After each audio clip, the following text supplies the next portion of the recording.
If you blink as you drive past, you're liable to miss it. A tiny blue-painted wood siding house on a lot so small you could fit 50 of them in a single acre of land. John Martin of Martin Carpet Cleaning bought it in the early 1980s from a woman named Kleinmeyer, who was no longer interested in being a landlord. Joanne said, I've just had it with trying to keep track of these people. She said, it's for sale if you want to buy it. And I had always been fascinated by it. But he didn't know the most interesting part. No, I didn't. And Joanne informed me that, it had been a corn crib for the Hofstra Brewery. And the more I heard about it, the more fortunate that I felt that we could purchase it and maintain it and protect it for the future. By the early 1900s, corn for horse feed was no longer needed. Beer wagons like this were being replaced by delivery trucks, and then when Prohibition came to Ohio in 1919, the brewery closed. The crib was sold to William Heinz, a doctor who lived and practiced medicine on this property along South High Street. Heinz, who would go on to be Franklin County coroner, had just bought a marathon touring car from Nashville and needed a suitable place to store it. Some say he bought the corn crib, moved it to a farm, and turned it into a garage. Others maintain the crib went directly to the tiny lot on West Columbus and was converted there. And that's the reason why this has such a nice picture window in the front. It was a garage door. By 1948, the doctor had passed away, and his son wanted to be rid of the garage. Enter Frank Fetch, who would jumpstart the South Side preservation movement 11 years later with a well-publicized restoration on nearby Wall Street.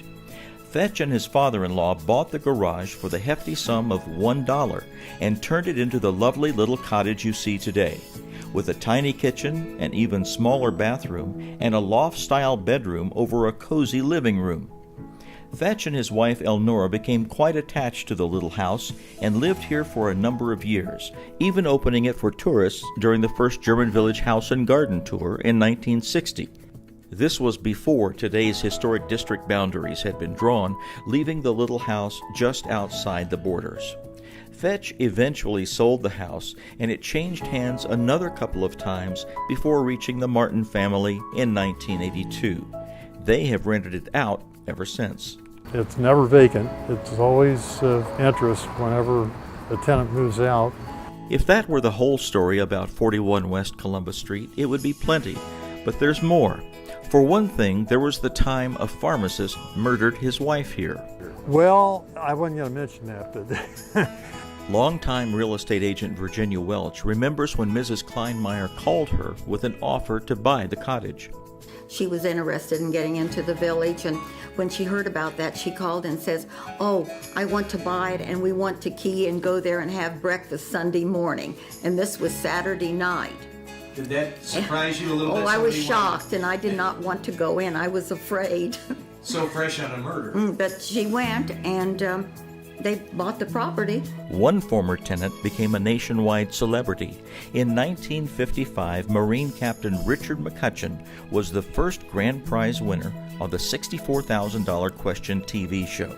It was his correct answer to a difficult and obscure question that helped uncover that decade's infamous game show cheating scandal. McCutcheon was never implicated. And Dr. Heinz's son, who sold the garage to Frank Fetch? Bill Heinz studied dentistry at Ohio State and later became a member of the faculty. He helped perfect mouth guards for college football players, which in turn reduced the number of game day head injuries. And that is the mostly complete story of the old corn crib turned garage turned cottage here on the South Side.